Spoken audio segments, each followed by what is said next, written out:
Gopijana Vallabha Girivaradhari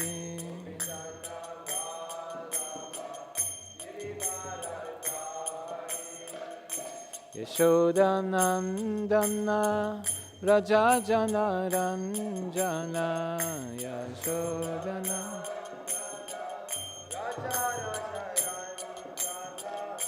Yamuna Tiravanachari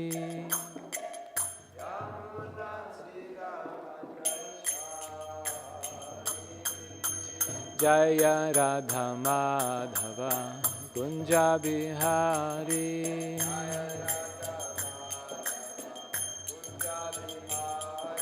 Gopi Jana Vallabha Girivaradhari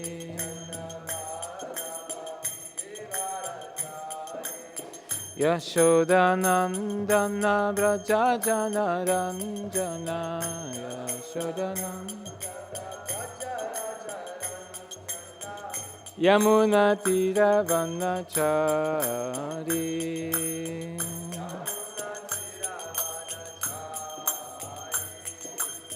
Jai Radha Madhava Kunja Bihari Jaya Radha Madhava Kunja Bihari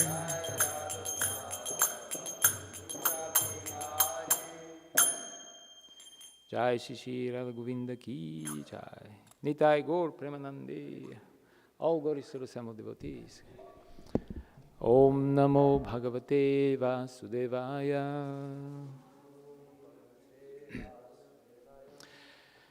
Om Namo Bhagavate Vasudevaya Om Namo Bhagavate Vasudevaya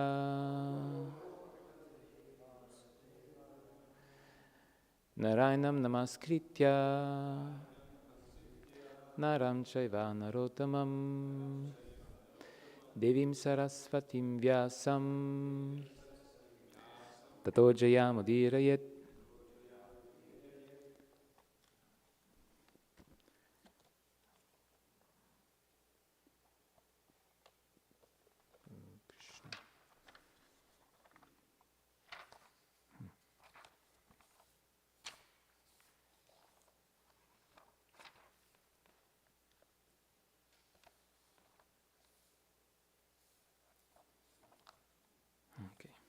We are reading from Srimad Bhāgavatam, 3rd Canto, Chapter 20, Conversation between Maitreya and Vidura, text 17, right? So Nivishto Bhagavata, So Nuvishto Bhagavata, Yakshete Salilasaye, Yakshete Salilashaye Loka Samstam Yatha Purvam Loka Samstam Yatha Purvam Nirmame Samstaya Svaya Nirmame Samstaya Svaya So Nuvishto Bhagavata Yakshete Salilashaye Loka Samstam Yatha Purvam Nirmame Samstaya Svaya.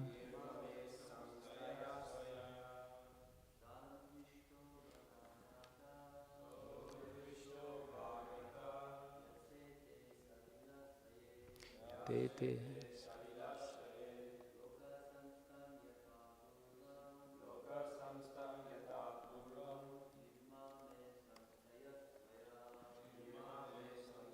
Svaya Vishtu Bhagavata Yashete salilashaya Loka samstam yata purva Nirmame samstaya svaya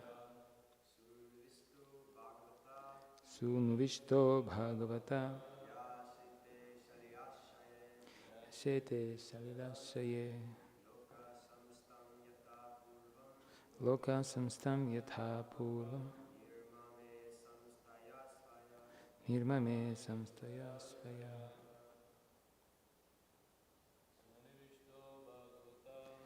Sunuvishto Bhāgavata Yakshete Salilashaye Loka Samstam Yatha Nirmame Samstaya Svaya Sunuvishto Bhagavata Yakshete Salilashaye Loka Samstam Yatha Purvam Nirmame Samstaya Svaya Saha Lord Brahma Anuvishtaha was entered Bhagavata by the Lord Yaha who Sete sleeps Salila Ashaye on the Garbhodaka ocean Loka Samstam the universe Yatha Purvam as previously Nirmame created Samstaya by intelligence Svaya his own. Translation and purport by His Divine Grace by Charanarvinda Bhaktivedanta Swami Srila Prabhupada Ki Jai.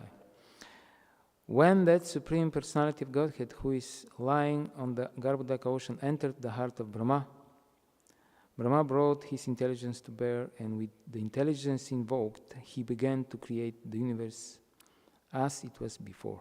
Purport. At certain time, the Personality of Godhead, Karanodakashai Vishnu, lies in the Karana ocean and produces many thousands of universes from his breathing. Then he enters again into each and every universe as Garbhodakashai Vishnu and fills up half of each universe with his own perspiration. The other half of the universe remains vacant. And this vacant region is called outer space. Then the lotus flower sprouts from his abdomen and produces the first living creature, Brahma. Then again, as Kshirodakashaya Vishnu, the Lord enters into the heart of every living entity, including Brahma. This is confirmed in Bhagavad Gita, 15th chapter. The Lord says, I am seated in everyone's heart, and by me are remembrance and forgetfulness made possible.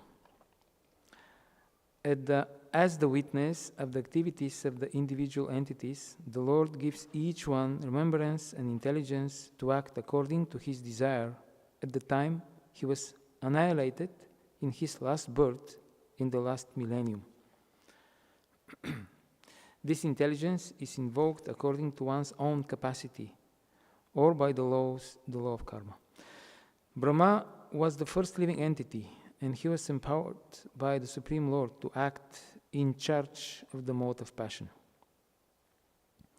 Therefore, he was given the required intelligence, which is so powerful and extensive that he is almost independent of the control of the Supreme Personality of Godhead. Just as a highly posted manager is almost as independent as the owner of a firm, Brahma is described here as independent because, as the Lord's representative to control the universe, he is almost as powerful and independent as the Supreme Personality of Godhead. The Lord, as the Supersoul within Brahma, gave him the intelligence to create. The creative power, therefore, of every living entity is not his own. It is by the grace of the Lord that one can create. There are many scientists and great workers in this material world who have wonderful creative force, but they act and create only according to the direction of the Supreme Lord. A scientist may create many wonderful inventions by the direction of the Lord, but it is not possible for him to overcome the stringent laws of material nature by his intelligence. Nor it is possible to acquire such intelligence from the Lord, for the Lord's supremacy would then be hampered. It is stated in this verse that Brahma created the universe as it was before. This means that he created everything by the same name and form as in the previous cosmic manifestation. So nuvishto bhagavata yashete salilashaye loka samstam yatha purvam nirmame samstaya svaya. When that Supreme Personality of Godhead who is lying on the Garbhodaka ocean entered the heart of Brahma, Brahma brought his intelligence to bear, and with the intelligence invoked, he began to create the universe as it was before.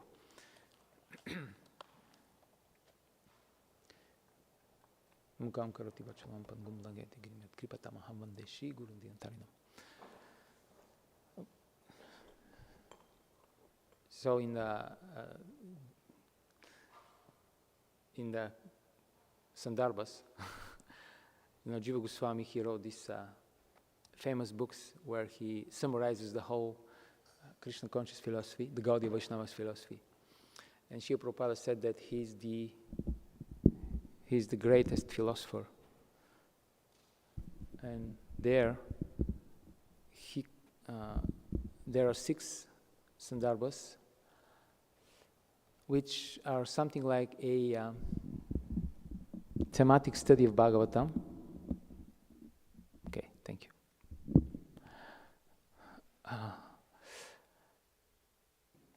And then there is another Sandarbha, which is called Krama Sandarbha, and it is something like chronological commentary of Bhāgavatam, verse by verse, as most of the acharyas they do. So there, Jiva Goswami comments on this verse, and he says that Brahma created the objects in the universe along with their names. And here we just heard the purport, Prabhupada. He finished his purport by saying, the last sentence was, this means that he created everything by the same name and form as in the previous cosmic manifestation. So the creation takes place again and again. And we know that there are 30 days in a month of Brahma, and each day has different name. These days are called Kalpa.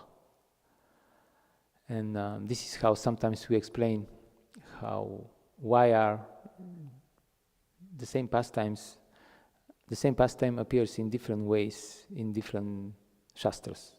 And we call this Kalpa Bheda, because this is a pastime from different Kalpa. And sometimes in Laghu Bhagavatamrita it is explained that usually these Lila avatars, they appear once in the day of Brahma. The Lila avatars like Kurma, Varaha, Nrsimha, etc. But sometimes they appear more than once, like Kurma appears more, I think 14 times. And Varaha appears more than once also. Many of them appear many times.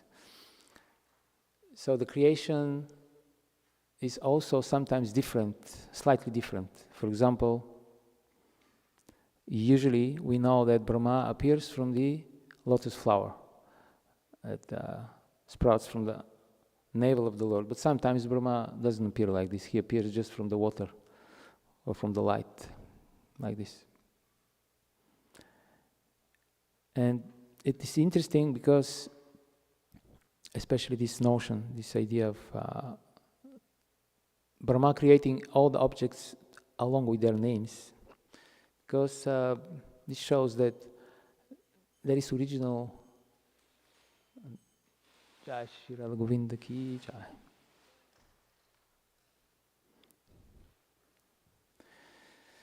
Because this shows that the language, the sound, the language especially, is not just a conventional, arbitrary designations that are assigned to different phenomena. It is connected with the structure of reality in such a way that the names of the objects, at least the original names, they are the representations of the object in sound. Is the same thing, but in a subtle form. Or maybe we can say also that the gross objects are the gross representations of the subtle sound, because this is how the universe was created, by Brahma chanting the Vedas, basically, by the sound. So this Vak Shakti, can you hear? Or I should maybe not speak on the mic, so is it audible? Or? Okay. So this is the Vak Shakti. In the Upanishads, this is mentioned as one of the main Shaktis of the Lord, or maybe the main Shakti. The speech, the sound, the Vedas, the language. So this is also it's called Vidya, or knowledge, and it is described as the wife of the Lord, Saraswati. And the expansion of Saraswati is the wife of Lord Brahma. So Sridhar Swami, he begins his commentaries on 10th canto by offering prayers to Lord Nrsimhadev. And there he says, Vagisha yasya vadane, Lakshmir yasya cha vakshasi, yasyaste hridayesham vittam nrisimham aham bhaje. That means, I offer my respectful obeisances to Lord Nrsimha. In Lord Nrsimha's mouth resides always Vak, the goddess of speech. And on his chest is always Lakshmi Devi. And in his heart, Yasyasti Hridayesham, is transcendental knowledge, is in the heart of the Lord. So by the grace of this energy of the Lord, we get spiritual knowledge, and we acquire Krishna consciousness. This is the mercy of the Lord. And we are chanting often, almost every morning, we are chanting the Shikshashtakam prayers. And the very first verse of Shikshashtakam says, Vidya Vadu Jivanam. And Srila Bhaktivinoda Thakur, in his commentaries on Shikshashtakam. So perhaps we should sometimes also, instead of we commenting on Shikshashtakam, we should also maybe just read Bhaktivinoda Thakur's commentary on Shikshashtakam sometimes. So he says that Vidya, knowledge, is the wife of the Lord, and also that the soul also possesses this knowledge, expansion of it. And he calls this Svata Siddha Gyan. This is the inherent knowledge of the soul. And in Bhagavad Gita, the soul is also, in 3rd chapter, it is called Jnani. And that means the knower. And Krishna says that the greatest enemy of the soul, Kamarupena Kaunteya, Dushpurena Narenacha, Jnanam Vijnanam Nashanam. The lust destroys the very nature of the soul, in a sense. He's supposed to be the knower of things. So then, Vak is the sound representation of the reality. And in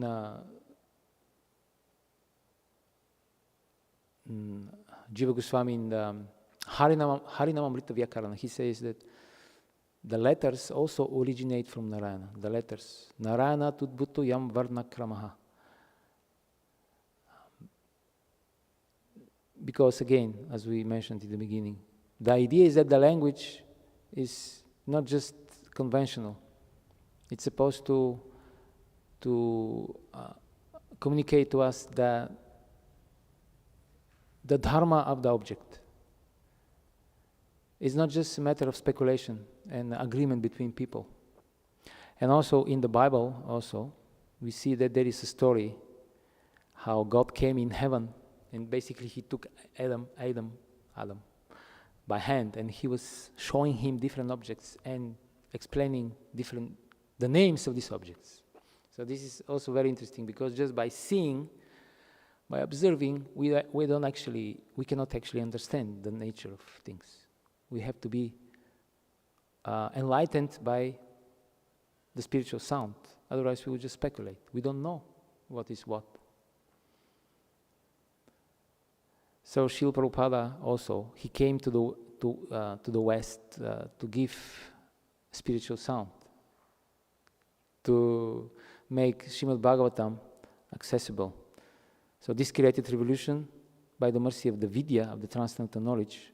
All of us, we became aspiring devotees.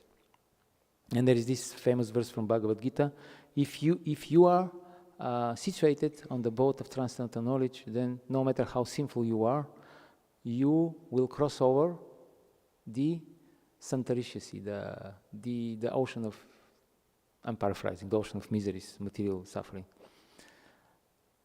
So this is the Mahatmanas Tumam Parta, the spiritual energy of the Lord. Therefore, the Brahmanas, they could bless and curse just by sound, because they were connected with the reality, which is Krishna. And then in Vedanta Sutra, it is stated, Anavriti Shabda, that we are bound by material sound. Well, it's not what is stated there. It's we are liberated by spiritual sound, but we are bound by material sound. So the quality of the sound we are hearing is crucial. Therefore, in Bhagavad Gita, Krishna explains that the sacrifice of the brahmacharis is that they have to sacrifice the process of hearing. They have to hear only spiritual sound, no material sound, no karmi songs, no karmi books. Sarga and Visarga, this is the topic here in this chapter. Sarga means the primary creation, and Visarga means the secondary creation.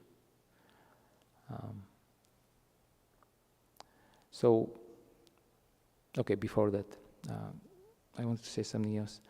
So what is going on? What is going on now here in our temple? We are trying to listen the spiritual sound of Srimad Bhāgavatam. So this is we can say one of the primordial spiritual activities, discussing Srimad Bhāgavatam, Krishna's pastimes.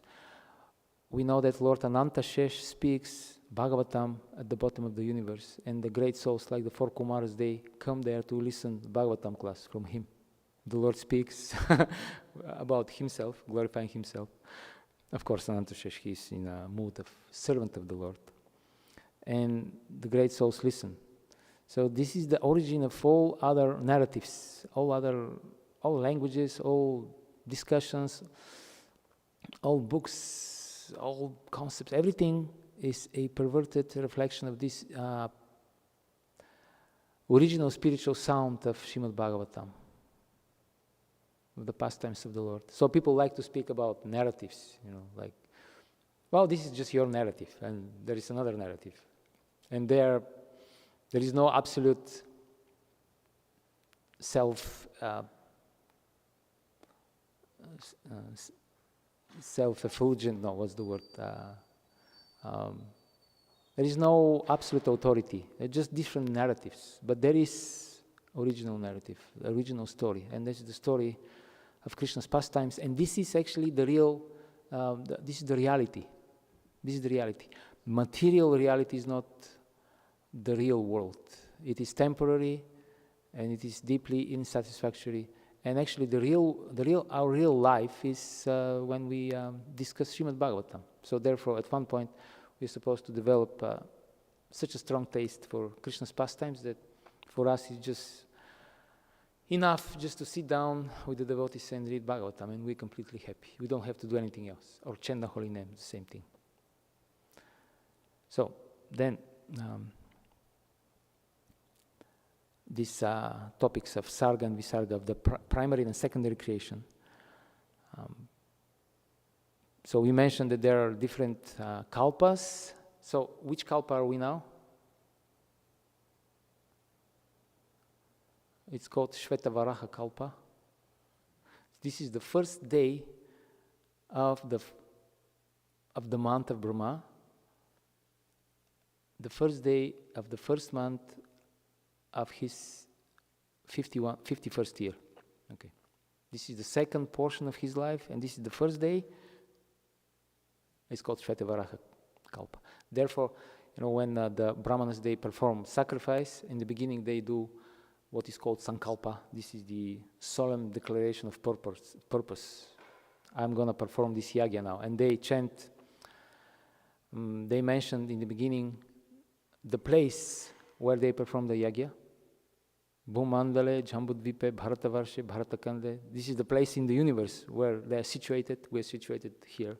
Bhumandala, the middle earth. And in Jambudvip, in Bharatakanda, Bharatavarsha. And they mention also the day when it is performed, Shvetavaraha Kalpa. And then they say it is Uttarana, the sun is traveling to the north, right? We passed Makara Sankranti, etc.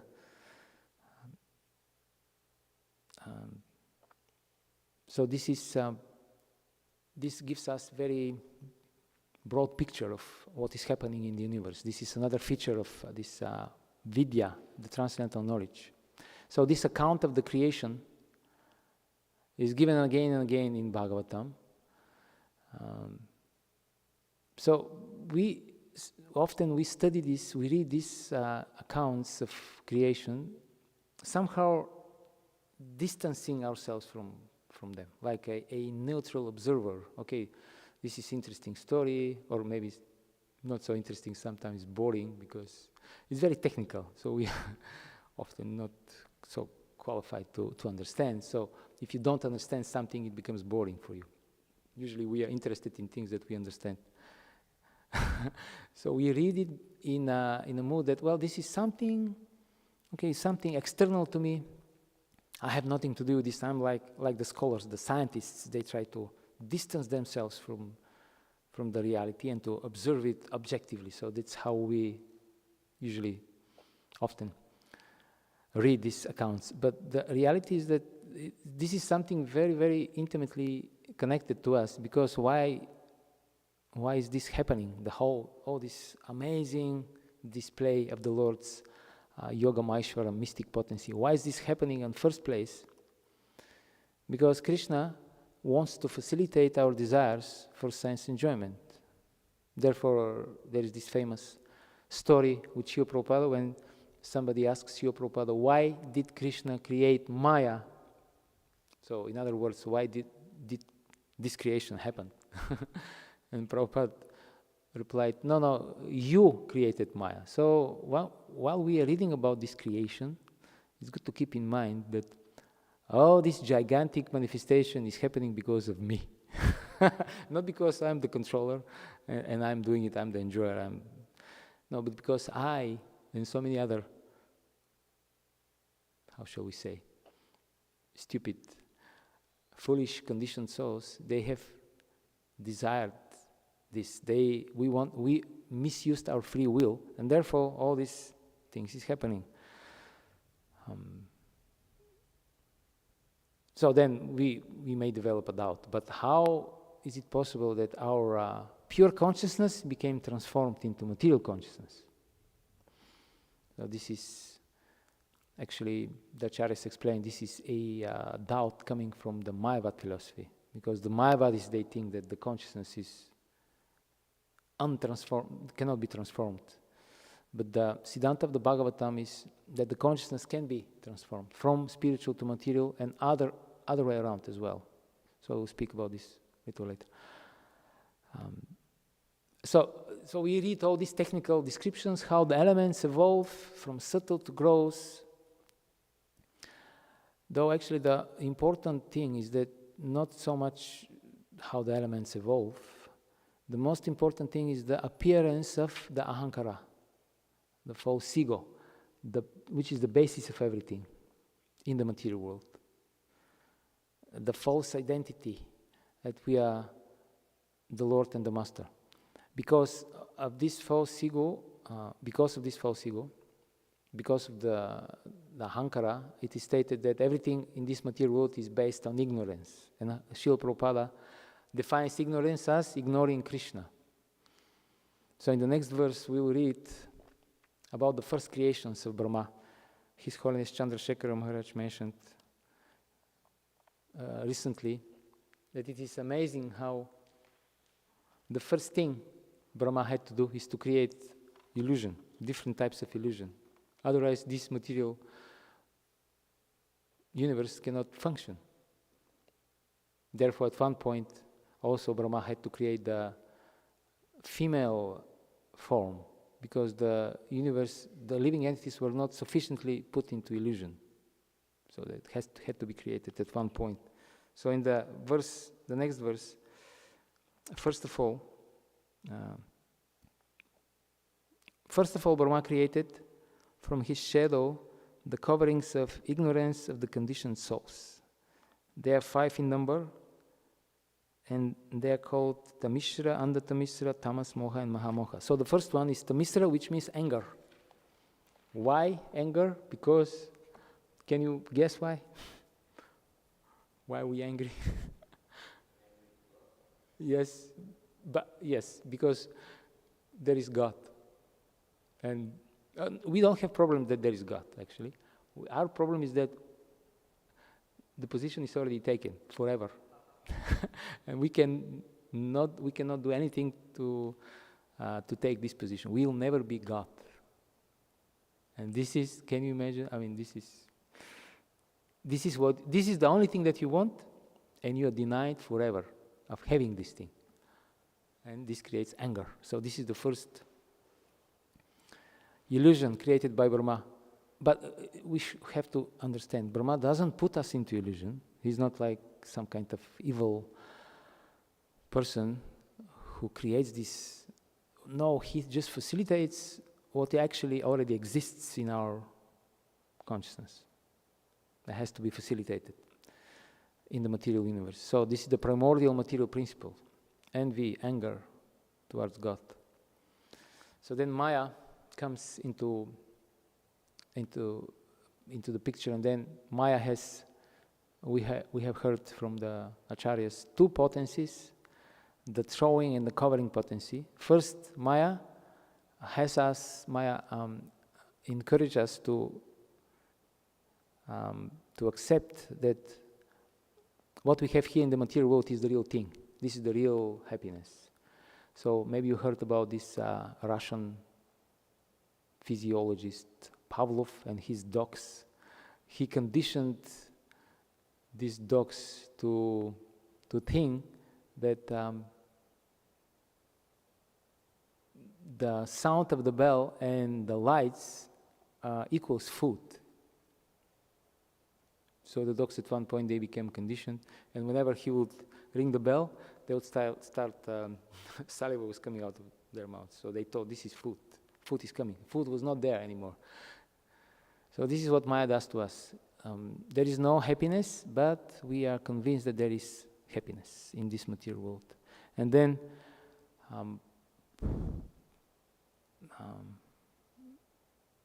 Srila Prabhupada compares this condition with a drug addict. They may think, these people, that they are happy, especially in the beginning, but if you see a picture of such person, he's not happy at all. The addiction gradually burns everything else in his life. It's like a fire that you have to feed constantly, and everything goes there. Your relationship with your family, your career, anything else that is not connected with this strong passion goes into the fire. And in order to, in the name of becoming happy, you feed this fire, and in the end there is nothing else left. So then the second function of Maya is that first she diverts the soul from Krishna consciousness, and then she puts him on the path of sense gratification. And then second, because this path of sense gratification is very painful, when the soul starts to become unsettled and frustrated by the constant failures to enjoy, then the Maya has the power to drag him still down. She distracts him, she diverts his attention, and she calms him down. Okay, no, it's not so bad here, after all. Okay, just don't be so negative. Okay, why you are so negative, the devotees of Krishna? This material world has so many nice opportunities to offer. So this is the second function of Maya. And yeah. Anyway.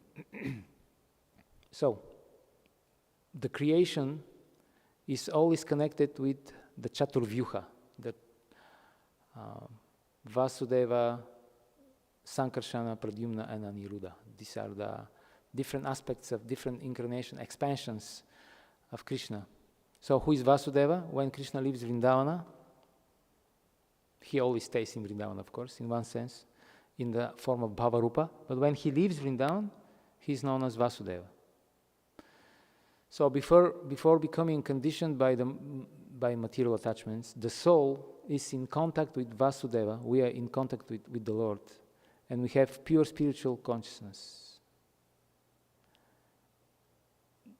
Pratyakshavagamyam dharmyam, or Brahmabhuta in Bhagavad Gita. This is the Vasudeva stage, the liberated state. But then what happens? Because we are free to use properly or misuse our free will, then we develop somehow, we make the bad choice to become attracted to Maya, to matter. And then when Vasudeva becomes aware of this, that there are souls who are rebellious, who want to leave his association and have their own life, then he expands. And he expands into the next personality of Chaturvyuha. This is called Ishvara in the Upanishads, or Sankarshana. And expansion of Sankarshana is Mahavishnu. So this is the beginning of material life. This is the first state of material existence for the soul. And this is the state of deep sleep. It's called Shushupti. There are 3 stages of consciousness, the material consciousness. Jagrata, when we are awake. Svapna, when we are dreaming. And Shushupti, deep sleep without dreams. So this is the situation where the deep sleep, tamaguna, where we have already our material desires, but they're like records for them. It's called Karana Deha, or the causal body. We don't even have subtle body yet. We have subtle body in the sense that we have all these material desires that we carry on from the previous, as he was mentioned by Srila Prabhupada in the purport, by the last time when we were annihilated. In Bhagavad Gita, Krishna explains in 8th chapter. He describes the material and the spiritual nature, and there he says, again and again, when the pralaya comes, all the living entities are helplessly annihilated. So, but when this happened, we had so many unfulfilled desires. So the record of this is kept in this Karana Deha. So then in this first state of creation, the 24 elements are there, but they only in potential form only. So this is called Avyakta Mahat Tattva, or Mahat. At this level, we are technically situated on the liberated platform, but we are not liberated. We have material desires. So it's just a matter of time when this Shushupti state of dream, deep sleep, will evolve into the next state. And why is this happening? Because we are active by nature. Krishna says, Nahi kaschit kshanamapi jatotishtatya karma krit karete hi avasah karma sarva prakriti jargunaya. We cannot stop acting even for a moment because we are pushed by the 3 modes. And then So from this deep subconscious state of the mind, the souls go to the next state, which is the dreaming state. And in order to facilitate this dreaming state, then the Lord has to expand again. And he expands, Sankarsana expands as Pradyumna, or Garbhodakshaya Vishnu, or Hiranyagarbha, the golden womb. And in the Upanishads, this Purusha is known as Taijasa. So the level of consciousness is Svapna, dream. And this is the mode of Rajas. The first stage was Tamas. And then now is the Rajas, dreaming. The desires are already active, just like in a dream. We have many desires in dreams. Everything is there, all the elements, but in a subtle form. And they are nothing is active yet. So this is called the Linga Sharira, or the subtle body. And this is the subtle state of creation. Then Brahma appears and creates the gross objects following the blueprint created already by the Lord. So Srila Prabhupada explains that this is a Rajas. Rajas is the human nature. It's a Rajasa Svabhavena. We are predominantly in Rajas. The human beings are conducted by Rajaguna. So Rajas means dreaming state. We are dreaming all the time. Why? Because we are not really awake for the present. Very rarely. And these are the moments when people are writing books about them and movies, and this is the significant events of our human life, when we are present in the present. Because usually we are either remembering something we in the past, or we are planning about the future. So it's actually, the human existence is actually a dream, although we are awake sometime. But even when we are awake, we are dreaming about the past and about the future. This is similar to Bhāgavatam verse in 11th canto, where it is stated that for a person who still thinks that there is something valuable in the material world that is not connected to the Lord, for him, he is in a situation of someone who in his dream, he is sleeping, but in his dream, he dreams that he has awakened. He's awakened, but this is part of his dream, so he's still sleeping. So this is the position of a devotee who still thinks that material sense gratification is valuable. And then the last level, Paramatma, appears. This is the Kshirodakashaya Vishnu, or Aniruddha. Then the gross body manifests, and this is the Jagrata, the awakened state. We get gross body, and this is the level of Sattva Guna. From this level, we can try to go to Shuddha Sattva. So we pass constantly through these different states of consciousness, Jagrata, Swapna, and Shushupti. And there is fourth level of consciousness, Turiya, the transcendental consciousness.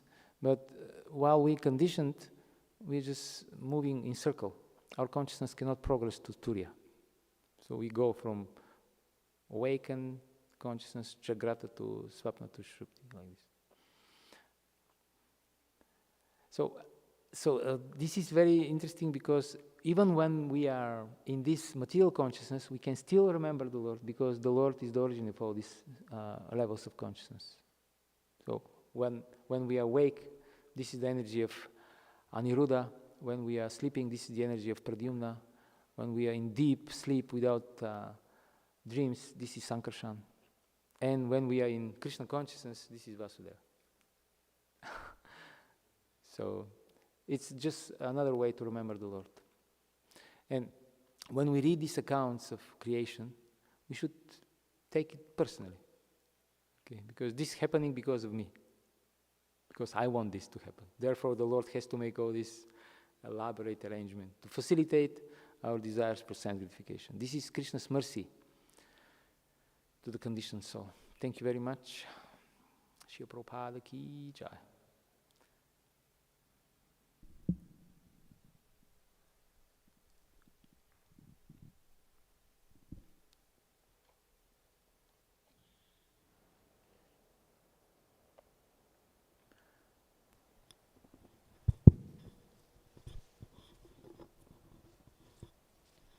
Hare Krishna, Prabhu.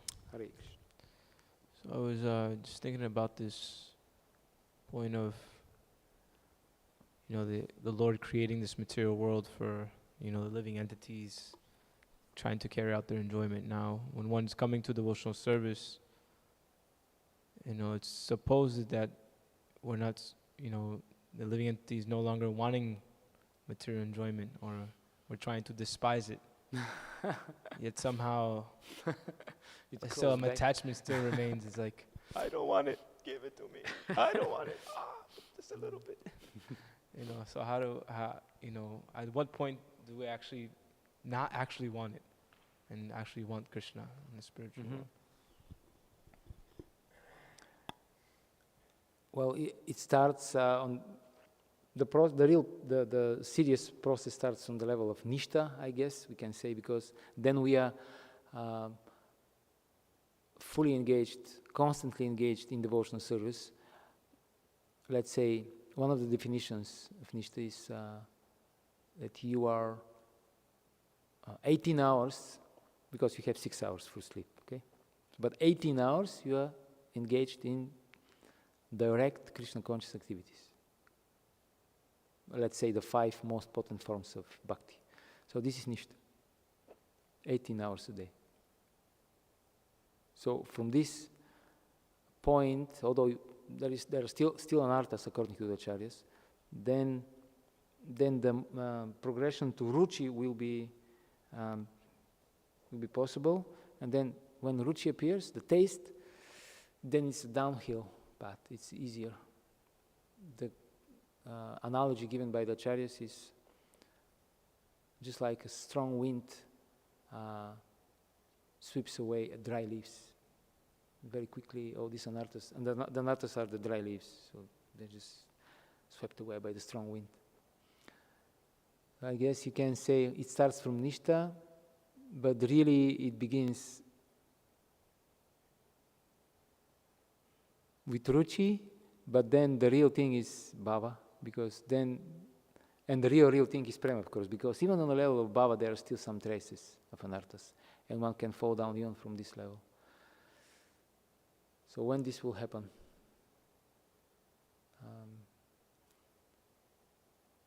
It will happen when Krishna is pleased with us, with our sincere endeavors, and when the great devotees give us blessings, and Krishna sends in Bhakti Rasamrita Sindhu, it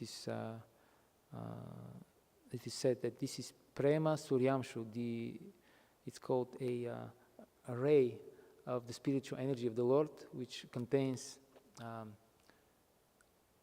Hladini and Samvit Shakti together, the bliss and knowledge. This will enter the heart of the devotee and will basically permeate so thoroughly the mind of the devotee that will practically substitute the mind. The mind will become spiritual. And spiritual mind means it will be spontaneously attracted to Krishna. And material mind means mind attracted to Maya. So this is how it's supposed to happen. This is how it will happen, but when it will happen, it's not it doesn't depend so much on us. We endeavor, sincerely pray, but then when Krishna will do this, it's up to him. Is this answering the question? This was the direction that you wanted me to go, or something different? Yeah. It sounds like this when you read it, although it doesn't mean that you become a different person. Rather, it means you become the real you, who you actually are. Just the contamination is very rapidly eradicated, and then that's how it sounds when you read these descriptions. And then in Madhura Kalambini there is a description of what happens after this. It's the whole process. Very nectarian, very interesting.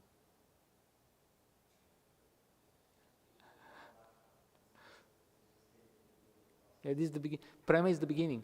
Therefore the acharyas, they say that some acharyas say actually the technically the bhakti begins at the level of prema. Okay, bhava, but not really prema. And some acharyas say, well, bhakti begins just to encourage us, don't become too discouraged. It begins with shraddha, etc. But some acharyas, they, just to make sure that we don't become puffed up, they say, this is the real bhakti is there. You're just practicing bhakti. So, okay. Something.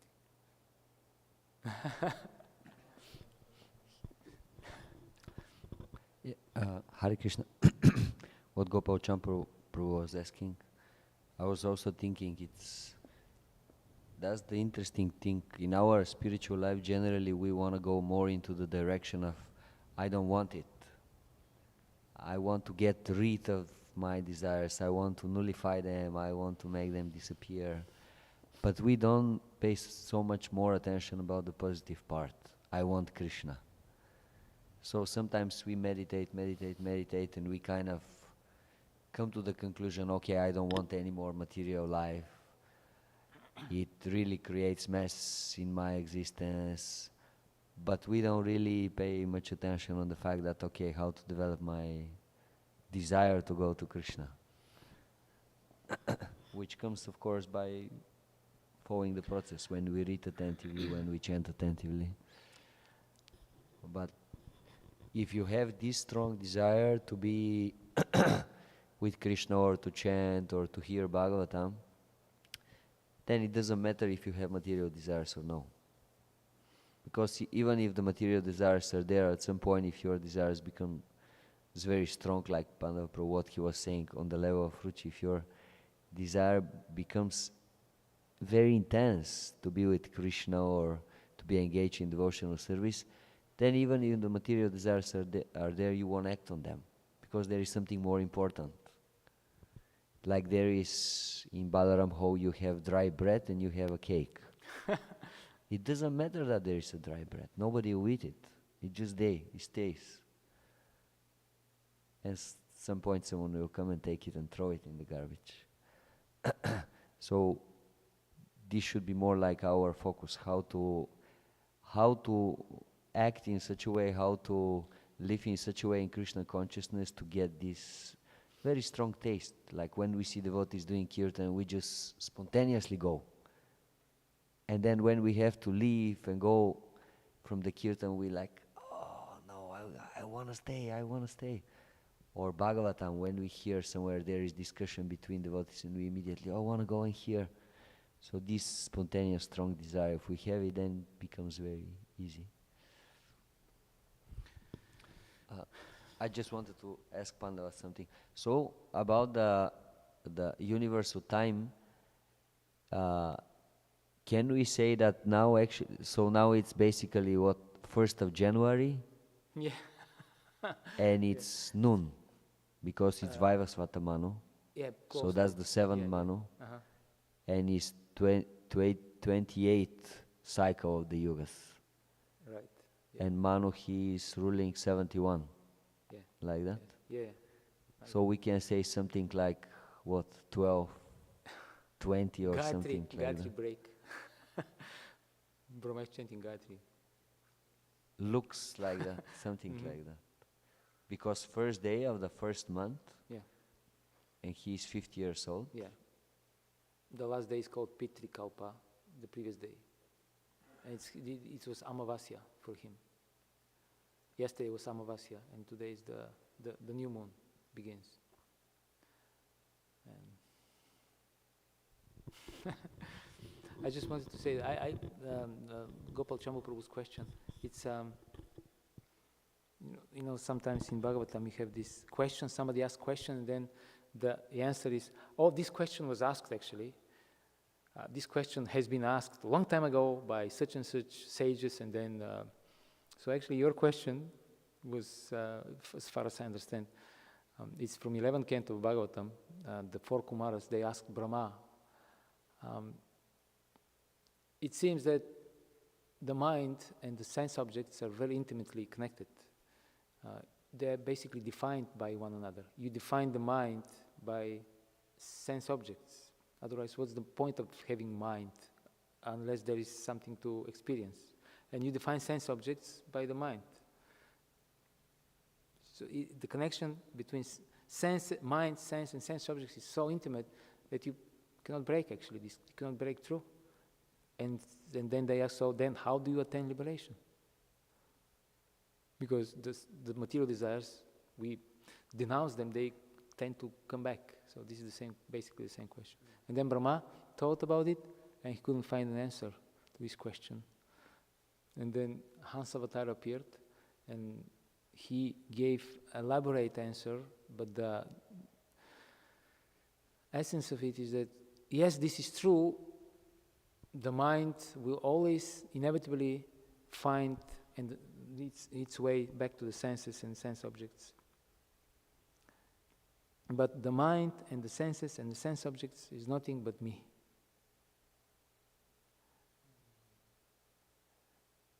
So you cannot renounce the sense objects, but you can understand that this is my energy and everything is connected with me. And you should engage in devotional service. This is the answer. Yes, you want to say something? All right. Maharaj, you want to say something?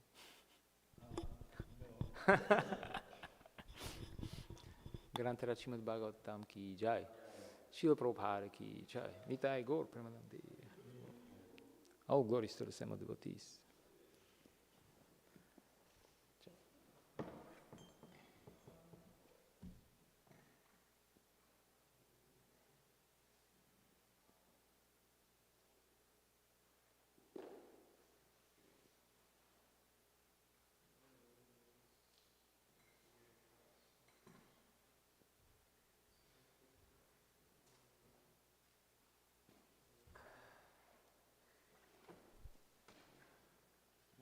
Difficult to hear. What's that? It's difficult to hear. The combination of the room resonance, the reverberation, your accent, and my bad hearing, I could capture about one half. I was very nice. I'm gonna have to listen to it again. But you were talking about, the four states of consciousness: sleep, dreaming, wakefulness. I spent most of the class in two states of consciousness that we're not waking. Probably not possibly, but